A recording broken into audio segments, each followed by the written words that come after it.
So hello everyone. तो आज हम लोग एक पोएम करने वाले हैं, सॉलिटरी रीपर। ये जो है विलियम वर्ड्सवर्थ के द्वारा लिखा गया है। तो ये जो है एक रोमांटिक बोल सकते हैं पोएम या लिरिकल बलाड्स बोल सकते हैं इसको। तो solitary reaper is a romantic lyric poem by William Wordsworth celebrating nature, human emotions and the power of imagination. इसमें एक्चुअली क्या होता है कि जो पॉइंट होता है वो कहीं से स्कॉटिश हाईलैंड से पार हो रहा होता है। तो वहाँ पे एक वो लड़की को देखता है कि वो कुछ गा रही है और वो फसल की जो काट रही है, वो मतलब फसल का जो काटते हैं उसके बाद जो फसल उगने के बाद तो वो कर रही है। वो तो भले ही पॉइंट को वो उसके जो वो जो गा रही है वो समझ में नहीं आता है, लेकिन फिर भी उसका जो इम्प्रेशन होता है वो पॉइंट पर बहुत ही लॉन्ग लास्टिंग होता है। तो उसी के बारे में पोएम है। तो आप पोएम के नाम से ही देख सकते हैं कि सॉलिटरी एंड रीपर। सॉलिटरी मतलब होता है अलोन एंड रीपर मीन्स होता है वन हु कट्स क्रॉप्स। तो वही, तो इसी के बारे में पोएम है। तो जैसे कि मैंने बताया कि it is based on a real experience the poet had in Scottish highlands. He sees a young highland girl working and singing alone in a field. तो वह देख रहा है कि एक यंग हाईलैंड गर्ल है जो कि खेतों में काम कर रही है और अकेले कुछ गुनगुना रही है। Although the poet does not understand a word of the song, possibly in Gaelic, the emotional effect of the melody deeply moves him. यद्यपि जो पोइट को है जो वो क्या गा रही है वो समझ नहीं आता है, लेकिन फिर भी जो उसका जो इफेक्ट है वो पोइट महसूस करता है।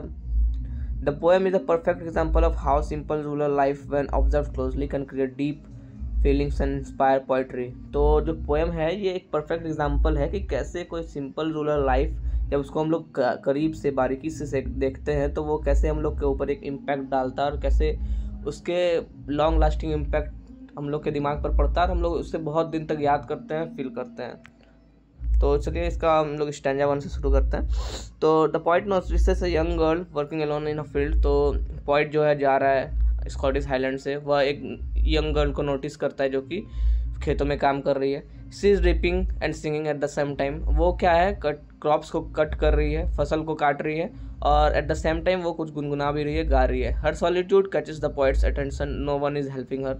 उसका जो अकेलापन है वो उसके अकेलापन पॉइंट्स का अटेंशन को, ध्यान को खींचता है और पॉइंट देखता है कि कोई भी उसका मदद नहीं कर रहा है, वो अकेले वो सब चीज़ कर रही है। Her song sounds sad and deeply emotional. और वो जो गा रही है वो ऐसा लग रहा है कि कुछ सैड सॉन्ग है, मतलब कि कुछ डीपली इमोशनल या ऐसा कुछ गा रही है वो। The point is so touched that he tells passer by to stop and listen और move quietly to not disturb her. और जो पॉइंट जो है उसको सुन के वो इतना टच्ड हो जाता है, मतलब इमोशनली मूविंग उसके लिए होता है कि वह जो अगल बगल से जो गुजर रहा है लोगों को, उसको बोलता है कि या तो तुम खड़े होकर स्टॉप होकर उसे सुनो या तो तुम लोग शांति से पार हो। Her song seems to fill the entire valley with it sounds. ऐसा लग रहा है कि पूरा वैली, पूरा वादी उसके सॉन्ग से भरा हुआ है। मतलब ये सब जस्ट एक इमेजिनेशन है, कहने का तरीका। ऐसा नहीं होता है कि कोई गा रहा है तो पूरा भर गया, बट एक पोइटिक जो जैसे पोइट्स लिखते हैं अपने इमोशंस को एक्सप्रेस करते हैं वो यहाँ बताया गया है। That is a sense of respect and wonder in how the poet observes her. और यहाँ एक सेंस ऑफ रिस्पेक्ट है और वंडर है कि कैसे वो पोइट जो है उसको ऑब्जर्व कर रहा है, कैसे उसे देख रहा है। तो हम लोग स्टैंडर्ड 2 पे चलते हैं। अब जो पॉइंट है ये स्टैंडर्ड 2 में उसका सॉन्ग का कंपैरिजन कर रहा है। और जो किससे कर रहा है, उसके सॉन्ग का कंपैरिजन वह पॉइंट जो है एक बर्ड से कर रहा है। जो बर्ड्स जो गाते हैं, जो बर्ड्स का स्वीट वॉइस है उससे कर रहा है। He says her singing is more pleasant than the nightingale, a bird known for comforting travellers in desert.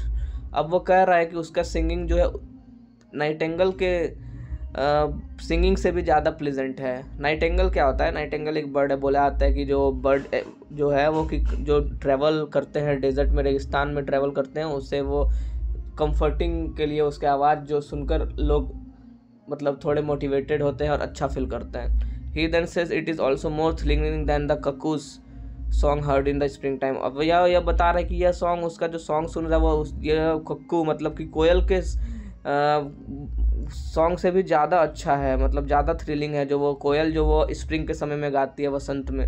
The point wants to show that her song is not only beautiful but also soothing and memorable. तो point यहाँ दिखाना चाह रहा है कि उसका जो song है वो बस ब्यूटीफुल ही नहीं है बल्कि सूदिंग और मेमोरेबल है।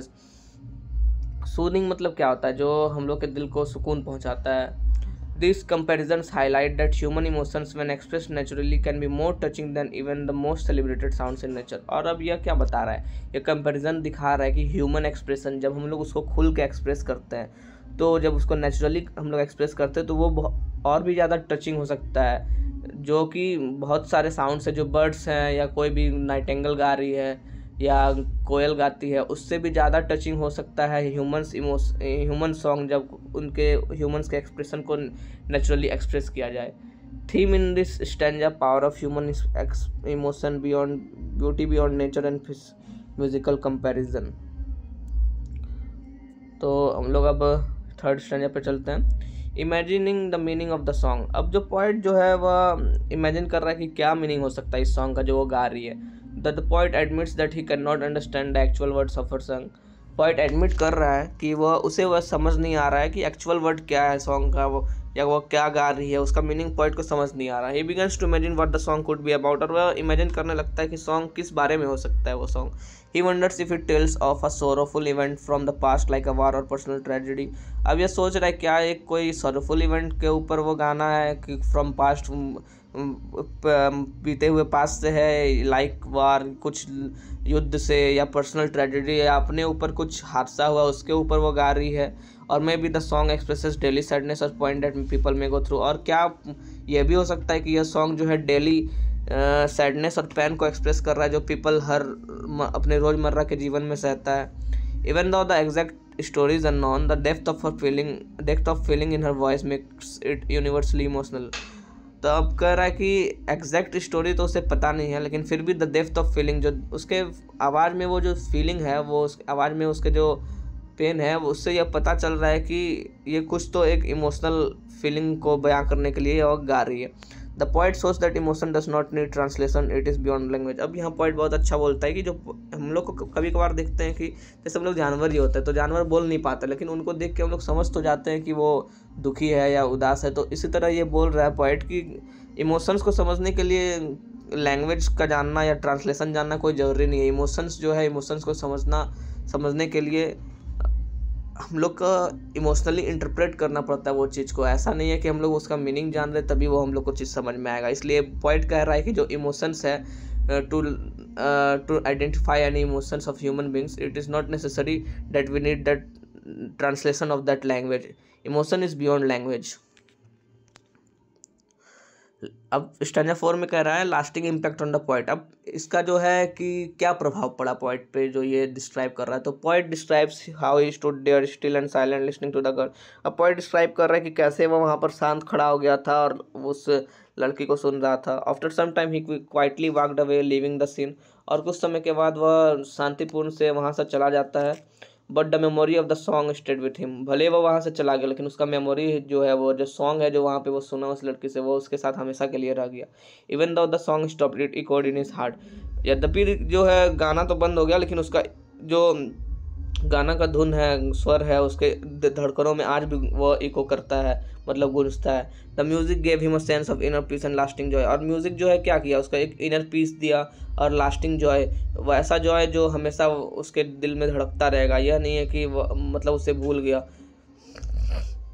This final stanza shows how one simple moment in nature left a deep and lasting emotional impression on the poet।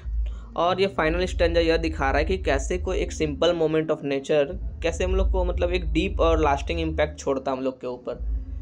ये तो क्या होता है, यूजुअली आप सोचिए कि ये तो जा रहा था, वो लड़की गा रही थी, तो यूजुअली नॉर्मल पीपल क्या करते कि चलो ठीक है पार हो गए वहाँ से शांति से। लेकिन यह क्या है, वहाँ स्टूड हुआ, वहाँ पे खड़ा हुआ और उसके इमोशंस को समझने का कोशिश किया। तो वही बता रहा है कि जब हम लोग कोई भी नेचर में कोई भी चीज़ को गौर से बारीकी से देखते हैं तो उसका इम्पैक्ट जो हम लोग के ऊपर हमेशा के लिए रहता है। चलिए इसके कंक्लूजन को देख लेते हैं। तो कंक्लूजन ये है कि द सॉलिटरी रीपर, तो पहले भी मैंने बताया कि सॉलिटरी मतलब होता है एलोन और रीपर होता है कि वन हु कट्स क्रॉप्स। तो यही जो है, ये story is not just about a girl singing. यह स्टोरी बस एक लड़की के बारे में नहीं है जो सिर्फ गा रही है। यह जो है, सॉरी स्टोरी बोल रहा हूँ मैं, ये poem. It's about how beautiful nature and emotion come together in every. यह दिखा रहा है कि कैसे ब्यूटी, नेचर जो और इमोशन जो है डेली के लाइफ में आता है, ह्यूमन के लाइफ में। The poet shows us how even unknown things like the meaning of the song can be emotionally moving, powerful.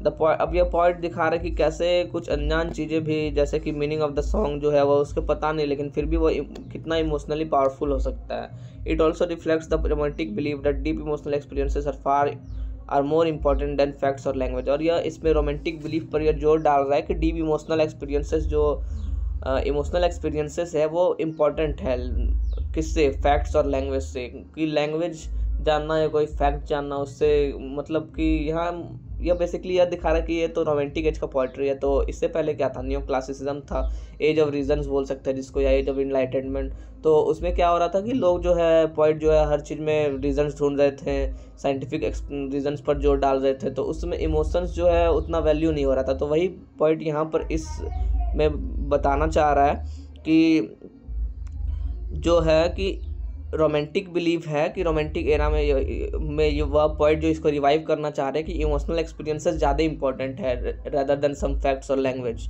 Wordsworth uses simple words and images but creates a profound experience. और Wordsworth यहाँ क्या कर रहे हैं कि एक simple word और images का यूज़ कर रहा है, लेकिन जो है इसका इम्पैक्ट जो है बहुत प्रोफाउंड है, गहरा है। The poem teaches us to observe carefully, feel deeply and appreciate beauty in silence. The poet क्या सिखा रहा है कि हम लोग को एकदम हर एक चीज़ को केयरफुली ऑब्जर्व करना चाहिए, उसे डीपली फील करना चाहिए और अप्रिशिएट करना चाहिए।